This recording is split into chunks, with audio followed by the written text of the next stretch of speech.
Hello? Hello? Podcast Network Asia.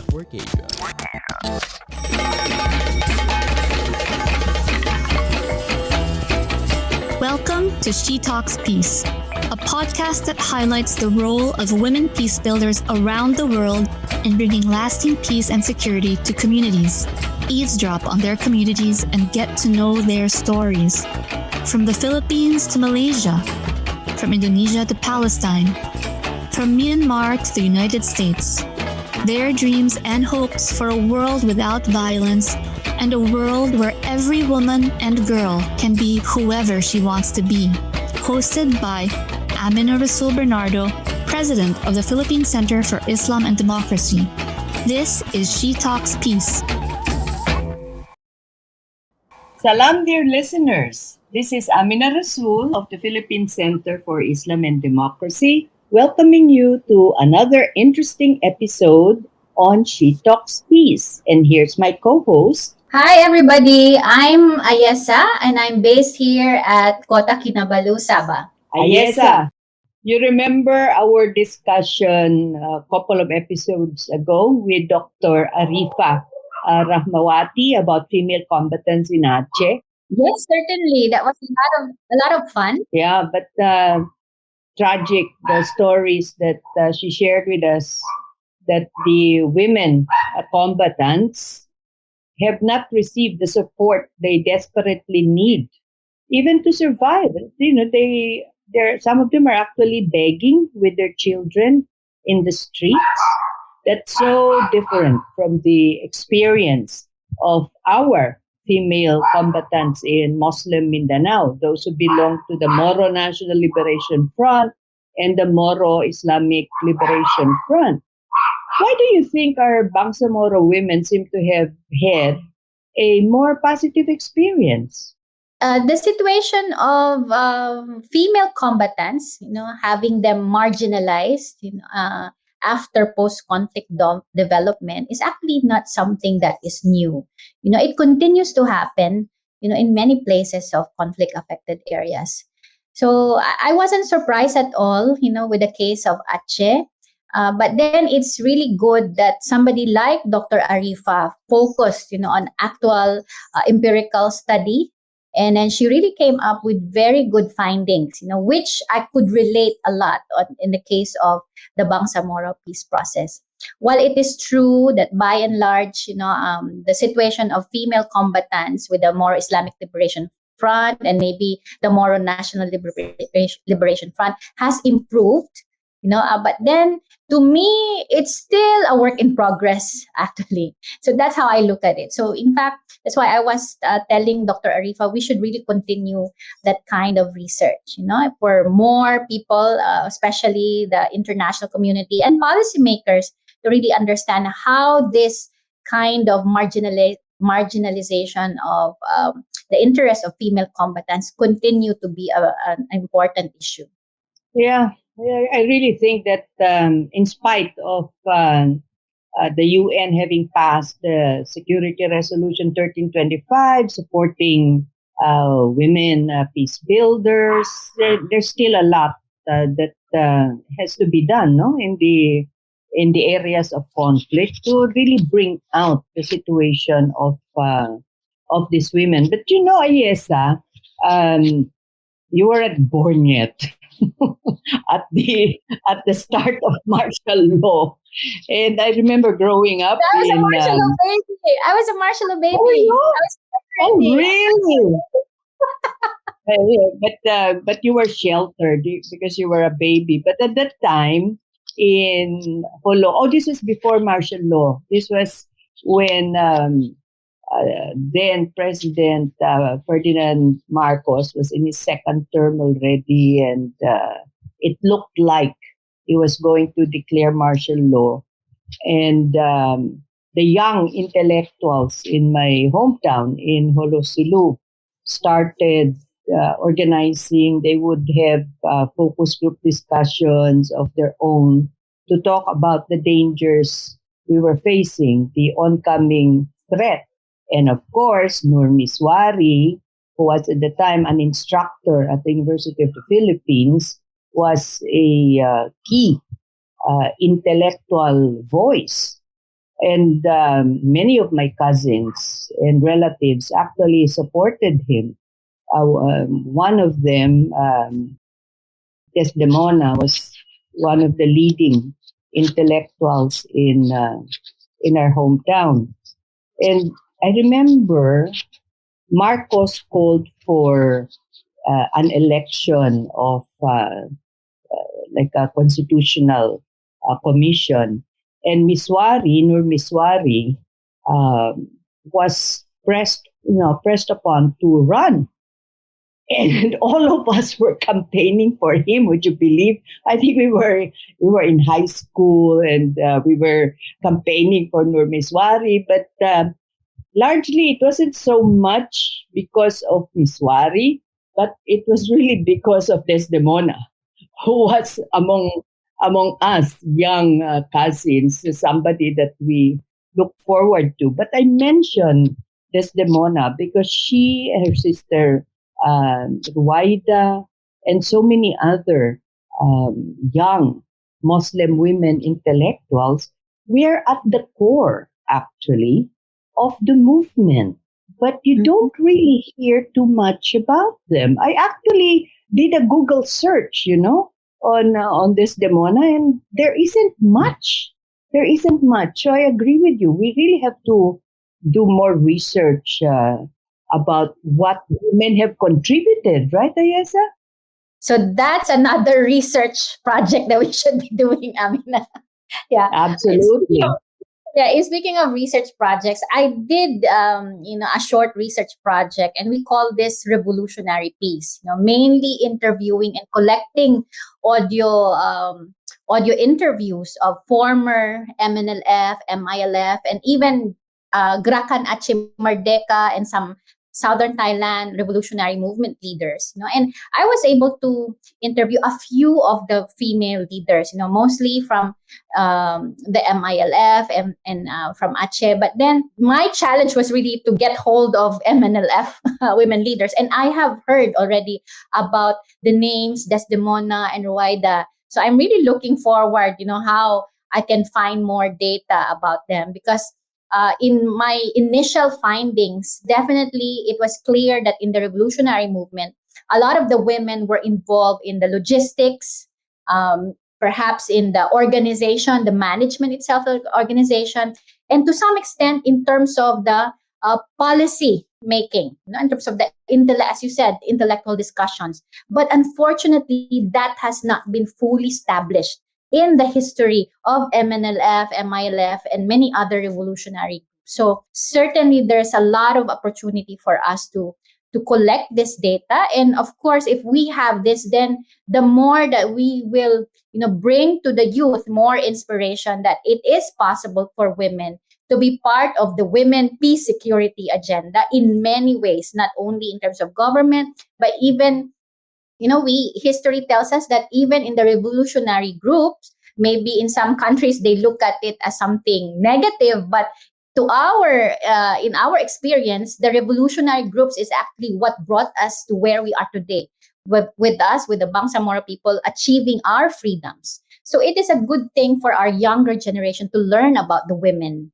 Yeah, absolutely right. And one must not forget that when the movement started, we weren't really looking at a militaristic movement or warfare. It was for equal rights. That as Bangsamoro, as Tausug, since we were already part of the Philippine Republic, that we had to have the rights of citizens and had the right to be heard. Of course, it's actually a social movement. Yeah, it was. And it was a social movement. That didn't happen. Instead, when martial law came, our communities were Hamletized, right? Throw back to the Vietnam years when the American military actually would keep the Vietnamese in hamlets and they couldn't get out. So that was also happening where we were. But this is an excellent point in our conversation to introduce our guest who can probably shed a lot of light on the topic that we're discussing today. And she's none other than Hajja Nur-Ainee Misuari Lim. And guess what? Last week, I think, she was inducted as a Sharia counselor. Oh, well Nur-Ainee, done. yeah. So additional, more qualified women as Sharia counselors. Nur-Ainee has a master's in development management from the Asian Institute of Management, our alma mater, AYESA. The two And of she us. graduated, yeah, she graduated top of her class and was a dean's lister. She also has a Bachelor of Science in Business Administration from the American University of Sharjah in the Emirates and a Bachelor of Arts in Islamic Studies from Preston University, also in the Emirates. She's the president now of Al Husna Foundation, Inc. in Zamboanga City. And she's the head of the Secretariat of the Moro National Liberation Front's Peace Coordinating Committee. Ayesa, one could actually say that Nur-Ainee grew up with the MNLF because her That's right. father is MNLF chair Nur Misuari, whom we Yes. call Maas or elder, and Desdemona Tan. As I mentioned, she was one of the courageous intellectuals of Sulu when I was much, much, much younger. So welcome, Nur-Ainee. Welcome to She Talks Peace. Hello po. Thank you for the warm welcome, Ma'am Absa. I'm so glad to be here. Thank you for the invitation. Welcome, Nur-Ainee. And congratulations for being inducted as a Sharia counselor. Now you can educate more and more for women on their rights under Islam, yeah? Inshallah.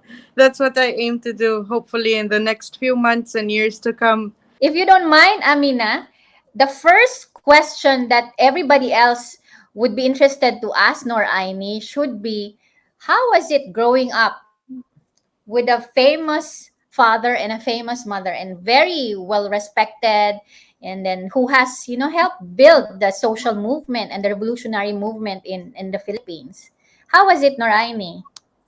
Is it something To that be you can tell us in terms of your some personal personal experience? Sure. The thing is, when I was 2 years old, that's when my mother passed away. So from Pakistan, I was taken by my maternal aunt, her sister, her younger sister, and I grew up with them. However, I knew that I was the daughter of Chairman Nur Misuari. I think I was about 7 years old at that time. So when I knew that my adoptive family wasn't my biological family, that was when I was more curious about who my real father was and who my mother was.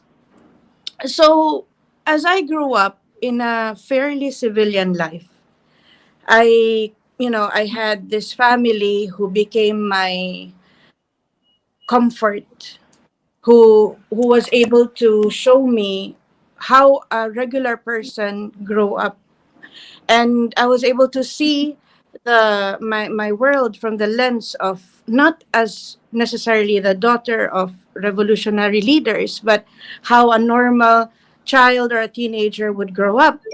So it actually helped shape me for my role in the later years to come when I was to be activated in the MNLF group, because I get to bring, some sort of balance.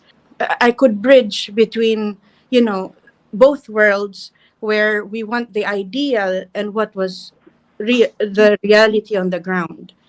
So when I had to be more active in the organization, it was because of my father.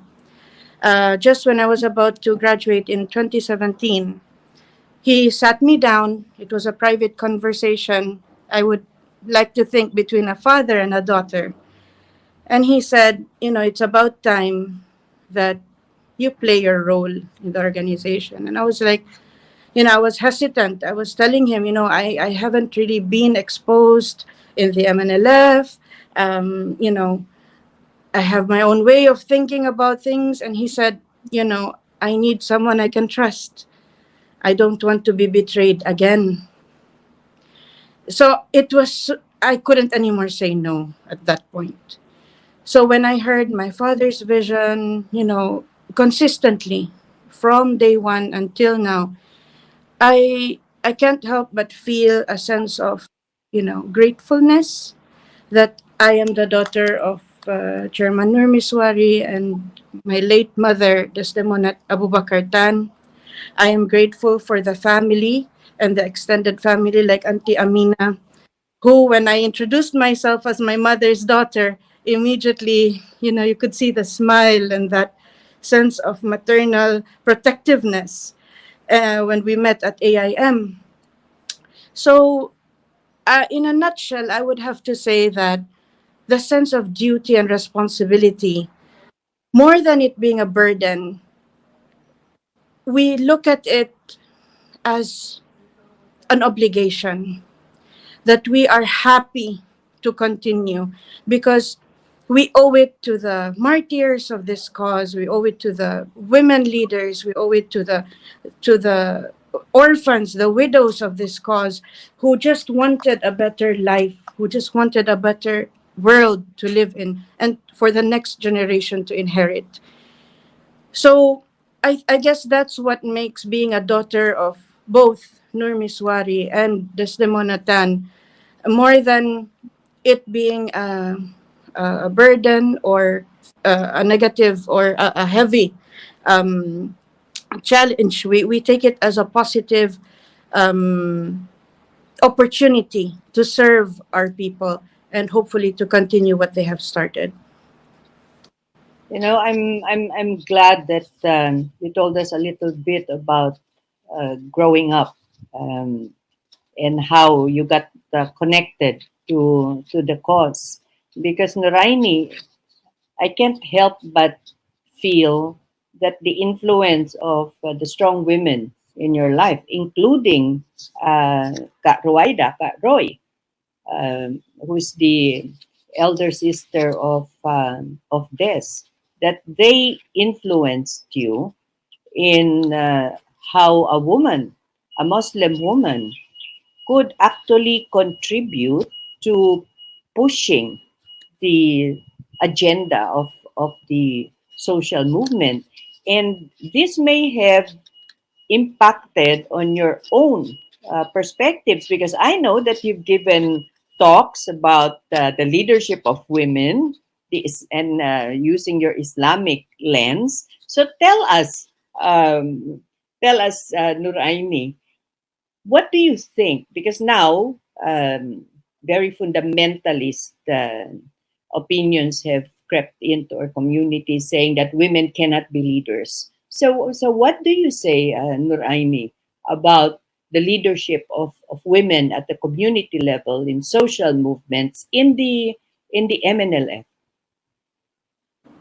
I would have to say that it's crucial and it's crucial at the very core.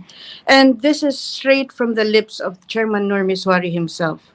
When he asked me to reorganize the women of the MNLF, he told me, it was the women who formed the core of the organization because they could move around freely. They had that passion, that spirit, that nurturing spirit that could move communities, and they have that charisma, and that influence in the community. So he was talking about Ina Roy, Haja Roy that and Ina, my mother, and also some of the women leaders and combatants at that time, and he always said, more than just being the captains of the kitchen and the nurturers of the children, women were at the forefront of the political shaping of the MNLF. They were given the opportunity to talk directly with for example, my mother used to converse with the late President Cory Aquino herself, and And he told me that at the beginning of the movement, the women were the ones who were able to organize masses. The mass movements were actually, and the community organizing were actually left for the women, because the men had to bear the arms, had to protect themselves, and also had to be discreet. So, in terms of Islamic leadership, there is no barrier for leadership in Islam. Subhanallah, we can see in the history of Islam, our women are scholars.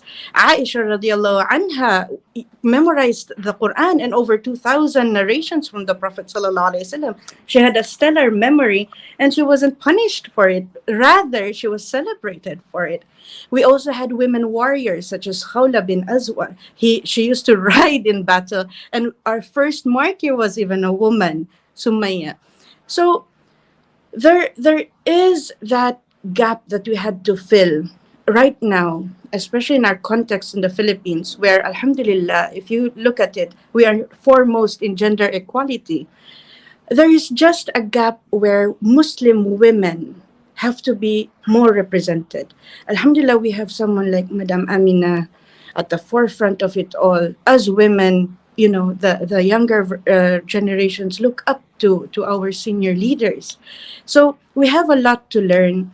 We should also be open to advice, and we have to accept the experiences of our elders to shape the kind of women leaders we are. um, Last point I want to make is Islam itself honors women.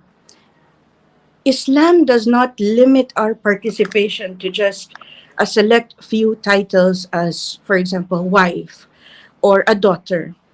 We are given general guidelines by which we are able to craft our own destiny by it. As long as we don't go over the limits which are there to protect us and to protect our honor, we are free to create our own legacy. So I hope we will be able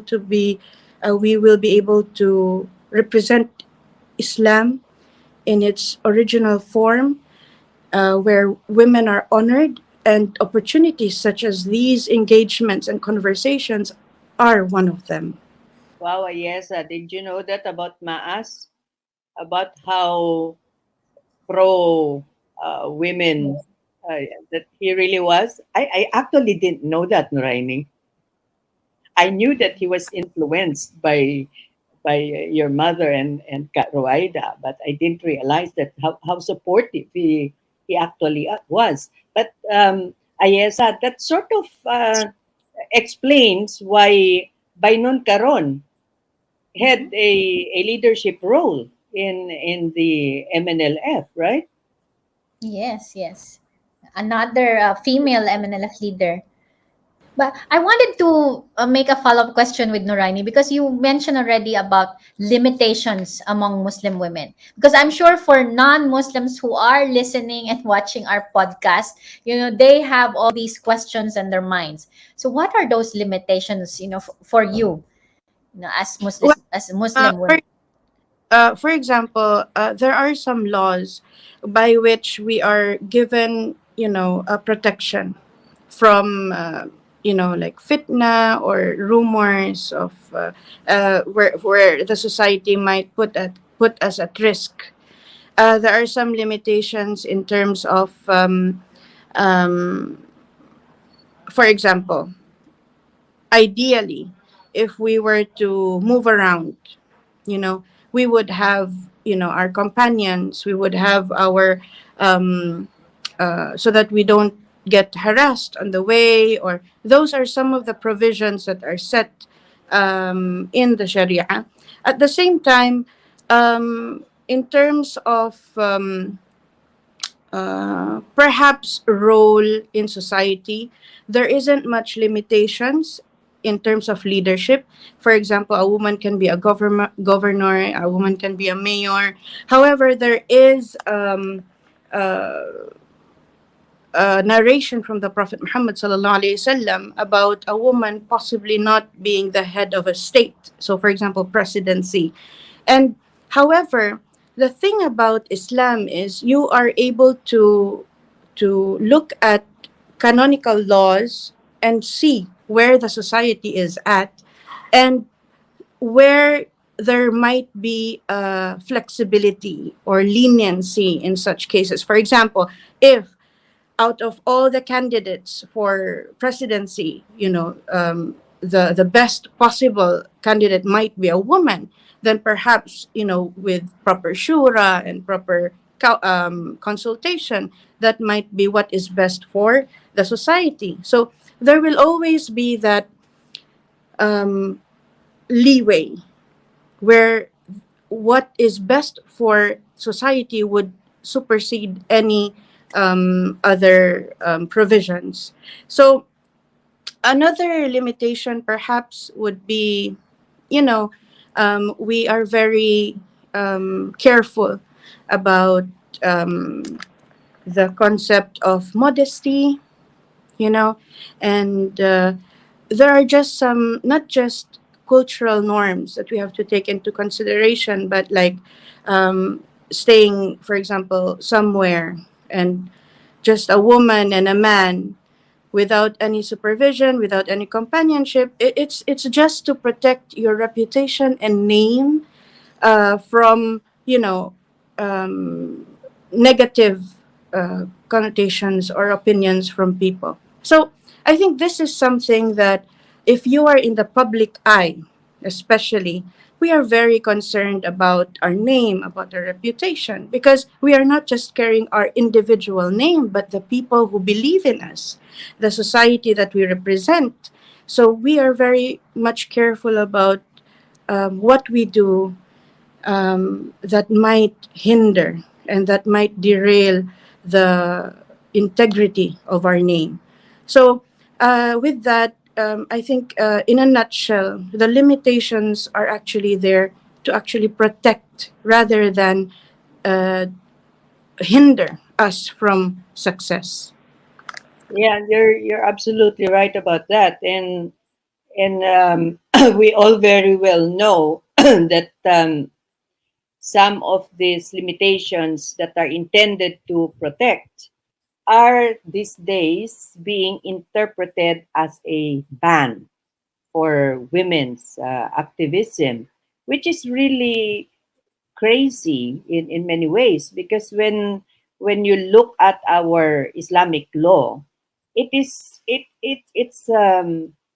already established, and there are regulations about interpretation of Islamic law, that it's not just based on the Quran alone or the Hadith, but it is also dependent on the circumstance. That's why the interpretation of a law in Egypt um, is different from the interpretation of a law in China, because the circumstances are different. And yet today, we're really seeing these extreme interpretations that just look at the Quran and they just accept the literal meaning of certain protections afforded to women. But I wanted to ask you, Nur-Ainee, the peace agreement with the MNLF was signed in 1996 between the government and your father, Chairman Nur. In those decades, how far has the women's leadership evolved within the MNLF? I know that Kat Roy started organizing a women's cooperative because it was very clear that economic independence was critical for women not just to survive, but for women's leadership. How far has it gone? The thing is, we have to underscore the lifeline of the Women's Committee is very much tied to the lifeline of the MNLF as an organization. So the moment we had some political setbacks, also the Women's Committee and participation and influence in the communities was also affected. So during the past, especially the past 10 to 15 years, and the, you know, Madame Roy had some challenges as well when it came to the women's um, leadership, because there was a change in leadership as well within the organization with the forming of the executive council. So that caused confusion on the ground, and some, cooperated with the newly formed council. Some stayed loyal to Madame Roy. So that somehow delayed the growth of the women. It got cut short. And that's why the first agenda Maas had for me when, you know, things politically between government and MNLF became a bit normalized during the past 7 years, was to give the Women's Committee another chance. So through the guidance of Ina Roy, we have started reorganizing the women so that we can somehow continue what they started. It's such a waste if it gets sidelined, and it was interesting how Maas made it again his priority agenda to reorganize the women as he did in the 70s. So it's like history repeating itself, but with the next generation in mind. So I hope Nur-Ainee, back. Nur-Ainee, forgive me for butting in. Maybe Yes, realize that women are more reliable. I believe so. I believe so. I believe so. Yeah. Because I even was when he talked to me, the common theme he underscored was really trust. I do not want to be betrayed again. So it means he needed someone he could trust. And the moment he asked me, the first agenda was women and development. I'd like also to share a little bit about the MILF women. As I mentioned earlier, I mean, I have done some interviews, like particularly the wife of Chairman MILF Chair Ibrahim Murad. So and also the chair of the BWAB, or the Bangsamoro Women's Group inside the MILF, Jamila Hussein, who happens to be my great grandmother. So in those interviews, they've actually mentioned some stories of the early years of the MNLF, when all of them were part of the MNLF women. So I wonder if, in your recent interactions with the older MNLF women, do they also continue to nurture this relationship with the MILF women? Or especially even with the second generation, or the daughters of all the MNLF women. Have you heard about this interaction, I Nur-Ainee? What I can say is based on what I've heard. Our women, our senior leaders, are very much in touch with all women leaders, regardless of which organization they are aligned with. Um, Needless to say, we are also very much open to work with everyone. We don't look at labels when we're talking about people on the ground who are hungry, who need education, who need health. We need to go past titles and labels when we're actually here to serve. So, so with the senior leaders, I know that they do attend symposia where they are all invited together. They build peace in communities together. However, it hasn't been formal, since there has not yet been a normalization in terms of unification of both fronts, which we are right now also trying our best to craft. So hopefully we will hear more about unification efforts in the next few months or years. But I do know that, the friendship and the relationships that were formed during that most crucial time in the 70s, it's not easily broken. So I can speak for Ina Roy, for example. She is in touch with everyone, Antibainon, from even with some MILF leaders. And even when I had a federalism forum back in 2017, Okay, this is very interesting and touching, Dr. Ayesa. You know, the MILF women leaders still love Madame Roy. So when they knew that Madame Roy would be there, they filled the hall to show their support. So, there's this mutual respect amongst women because we cannot afford to be divided amongst ourselves because we have to strengthen each other. And hopefully, we will be more public and open during the next few months and years to come.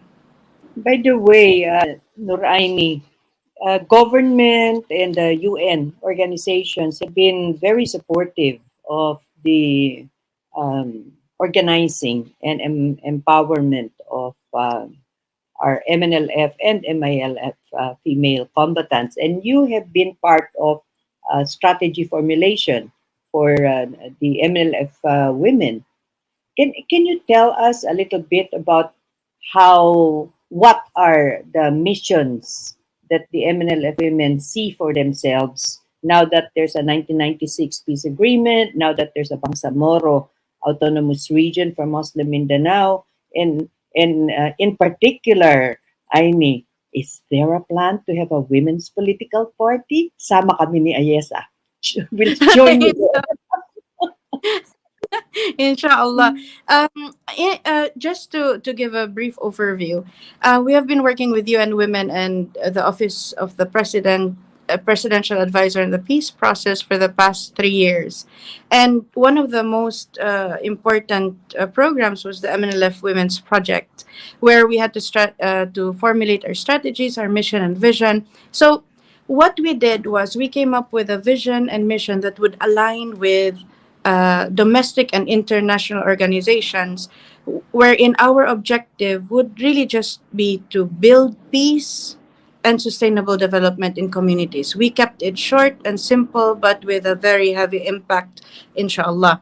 And in terms of mission, we wanted our women to infiltrate all the levels of society so that their talents and their efforts would be maximized. So we hoped to enter them into politics, into community service, into security, peace, development, both national, local, and regional.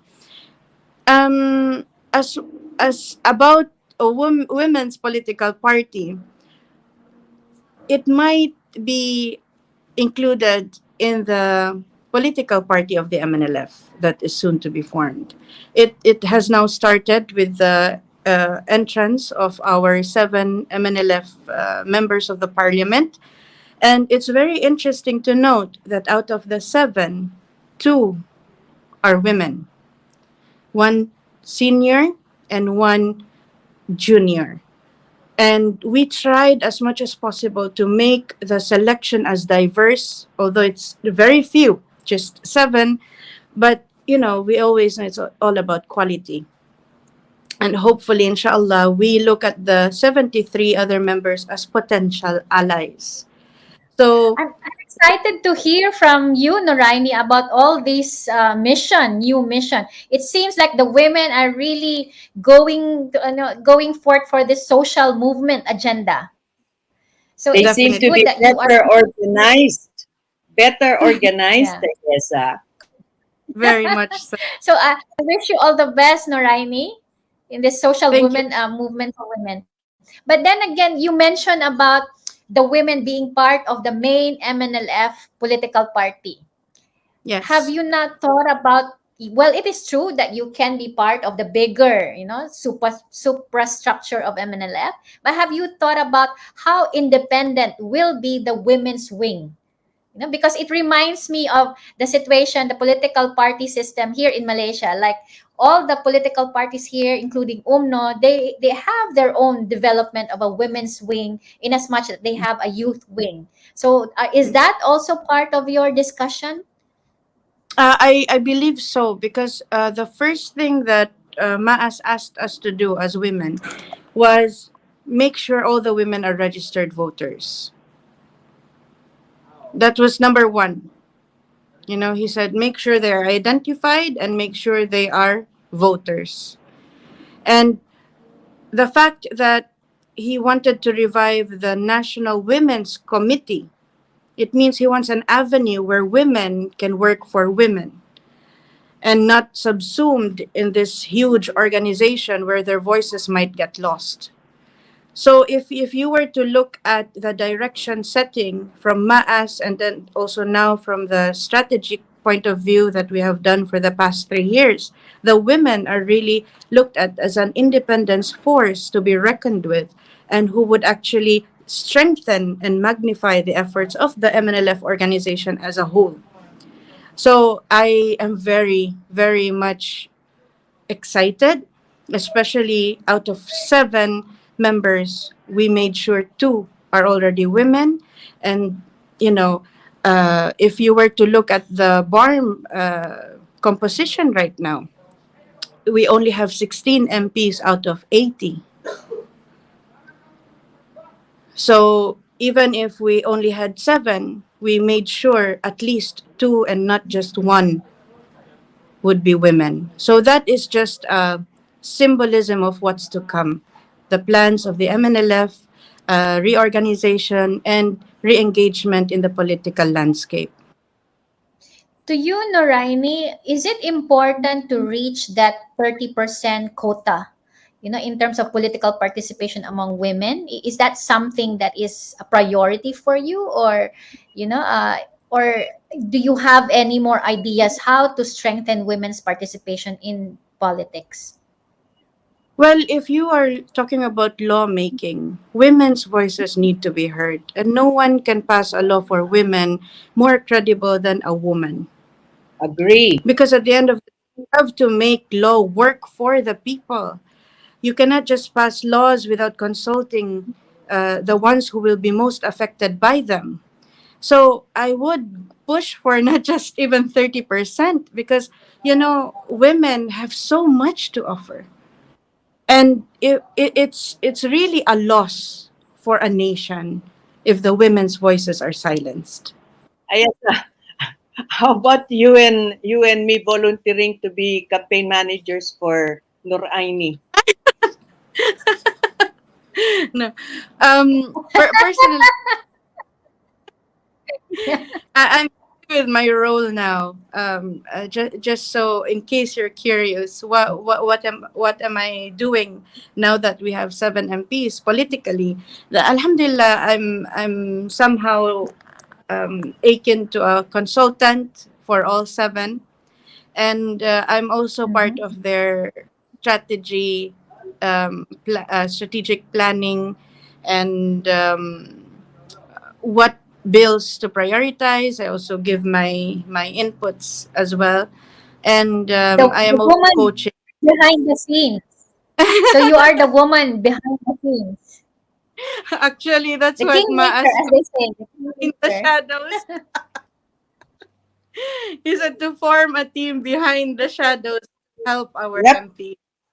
And that sometimes that's the more influential group, right? But Alhamdulillah. Nur-Ainee, so the MNLF women right now, you have the old guard who were there during the fighting, and you have the second generation who have lived in times of relative peace. And this is what I find interesting. The old guard, they became leaders in the movement at the time when there was really no discrimination, no discussion about women's leadership in Islam. The second generation, the younger generation, are now assuming roles of leadership at a time when very conservative elements are saying you can't be a leader if there's a man around. I mean, look at Afghanistan. I mean, they've stopped high school education, for instance, for girls. What's the second generation MNLF like, Nur-Ainee? Are Uh, they activists just like their forebears? I'll be honest with you. Madam Amina, Maas is a women's rights activist. The first thing he told us as his daughters, make sure you study, educate yourself. He never made any barriers for us to gain. He even said, you know, as much knowledge as you can get, Arabic, English, get it. Because you owe an obligation to your people to serve them. You have to come back. Even if you go out to get your degree, you have to come back. Always have that in your mind, to always come back and share what you have learned. So the next generation of women leaders, as far as Islamic influence is concerned, my two older brothers being alims themselves, never have they put any limit as to our participation. If anything, they want us to be as involved as possible.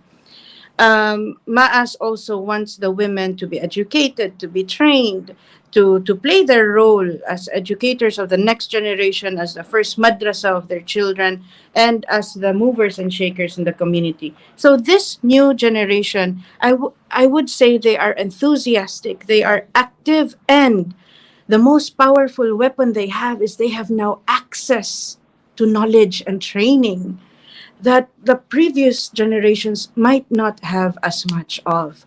So, if you noticed the profile of the women who were so influential in the 70s, like my mother and Madame Roy, they were both educated in the University of the Philippines.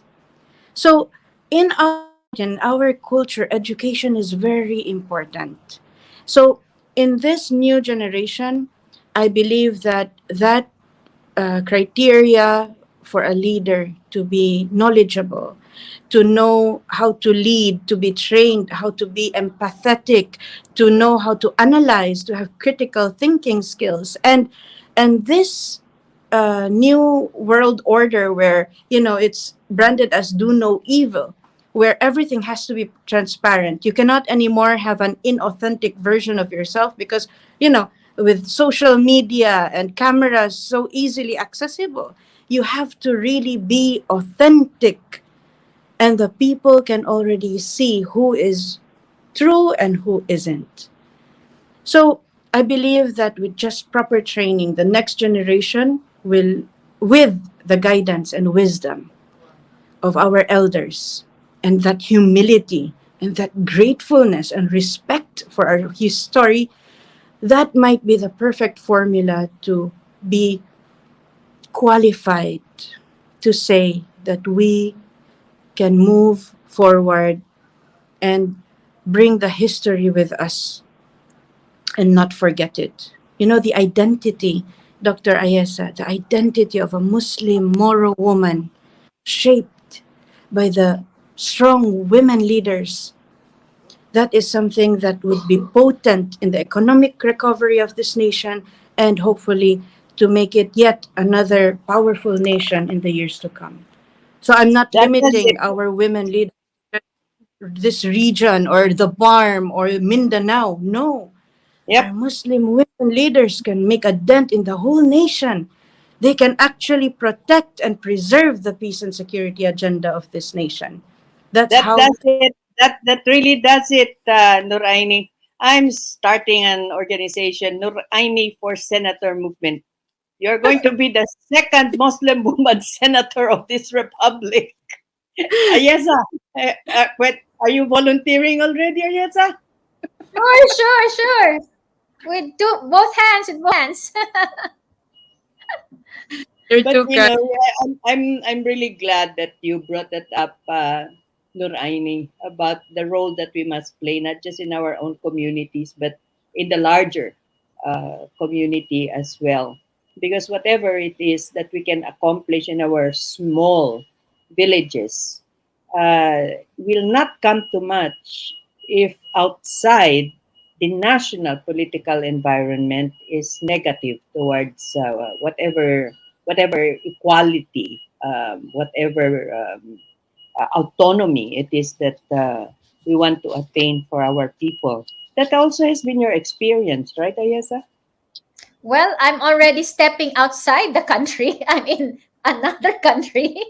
And more, and beyond is the kind of work I do is actually throughout ASEAN region. So yeah, in a way, I'm very proud that being a Bangsamoro, I'm able to contribute, to ASEAN in many ways, especially in education, in higher education.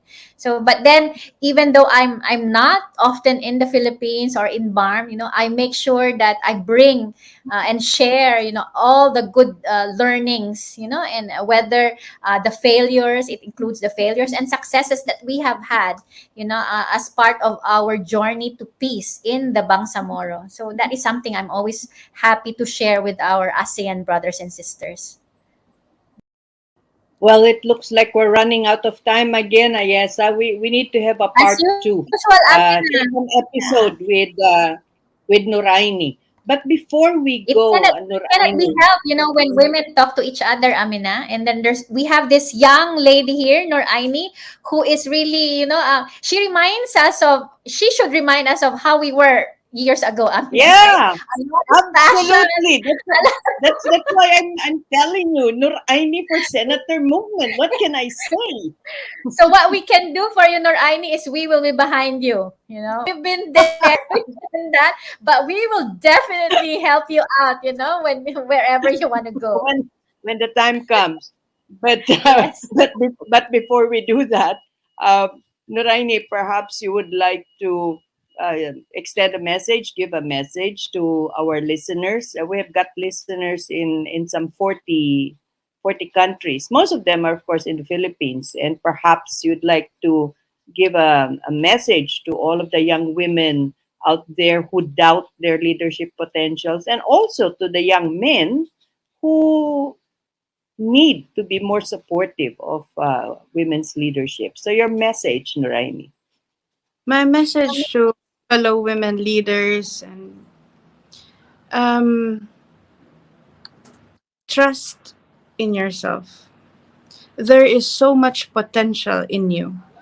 When we looked at the mission statement, we said we want to empower women to build peace and sustainable development in their communities. But we defined empowerment not to get power from outside, but from within. We all need the push, we need the training, we need the technical know-how, we need the inspiration and the motivation. However, there is that power within us that we just have to nurture and harness. And if we use it for good, if we use it to and pass it forward to help others and to uplift them, then you would have that sense of accomplishment deep within you, where you will actually be content and happy that you have a life that is that is meaningful. So serving others, it could lead to, sometimes doubt, confusion, and sometimes we burn out. So always have that good support system. You have that relationship with God. You have that reflection, that me time that you can actually reflect and see, I am at a crossroads. What decision will actually push me forward with my life's agenda? So talk about what you are passionate about. Your voice is such a beautiful and powerful source of inspiration to others. It can even change lives.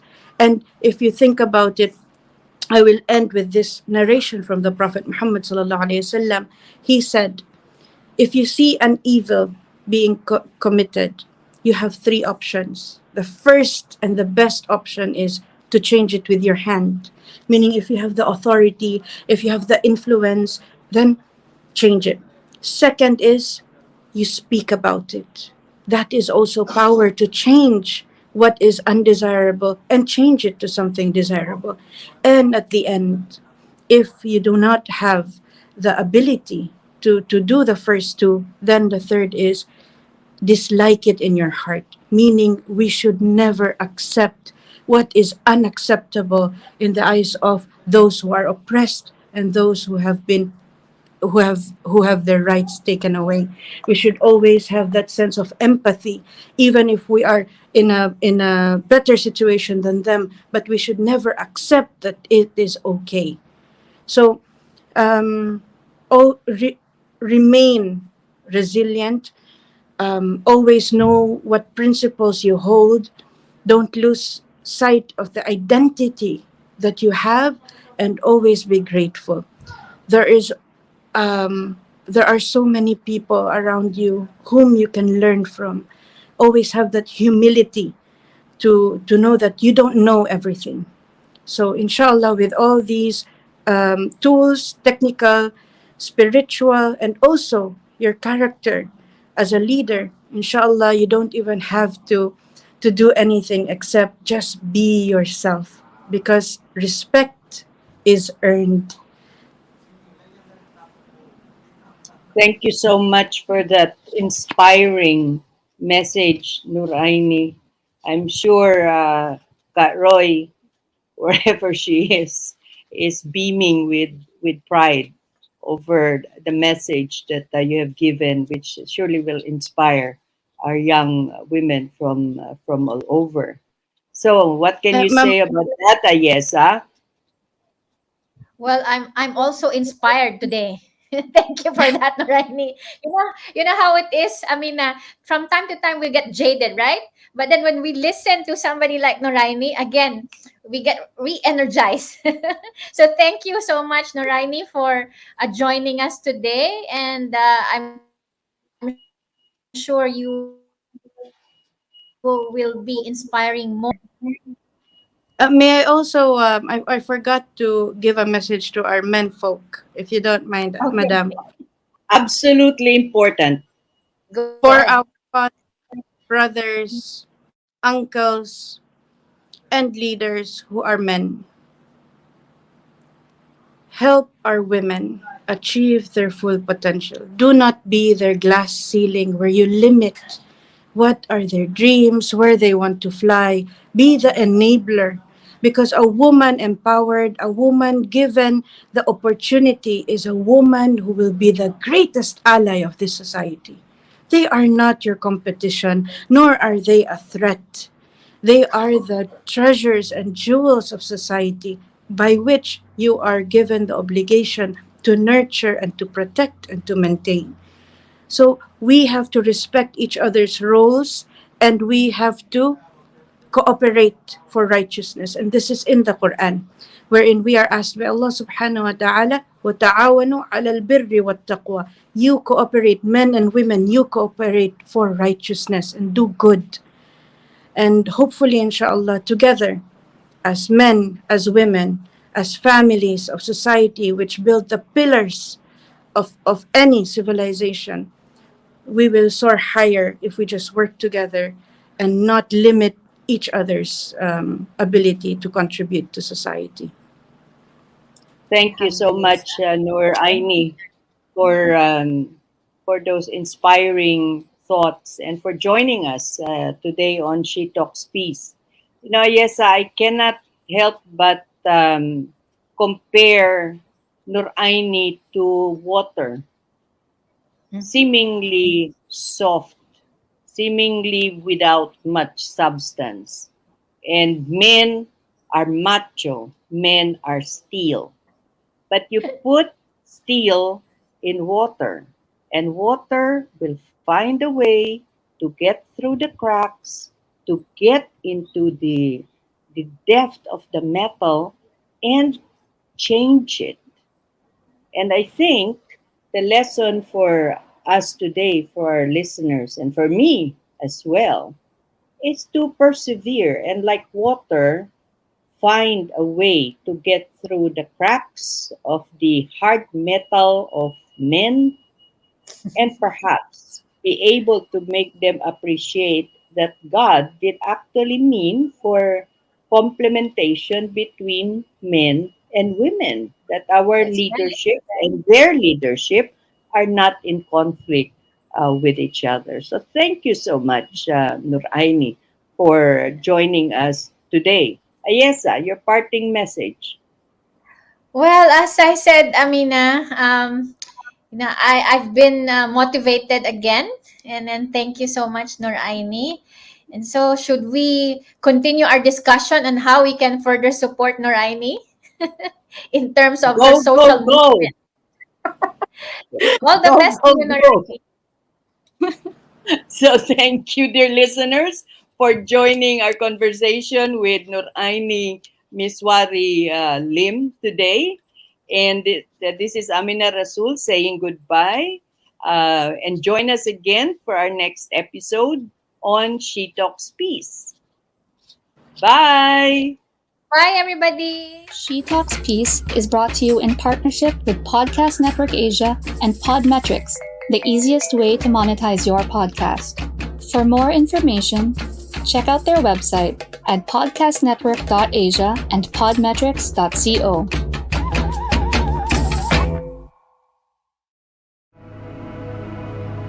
The views and opinions expressed by the podcast creators, hosts, and guests do not necessarily reflect the official policy and position of Podcast Network Asia, the hosts of the program, or other programs of the network. Any content provided by the people on the podcast are of their own opinion and are not intended to malign any religion, ethnic group, club, organization, company, individual, or anyone or anything.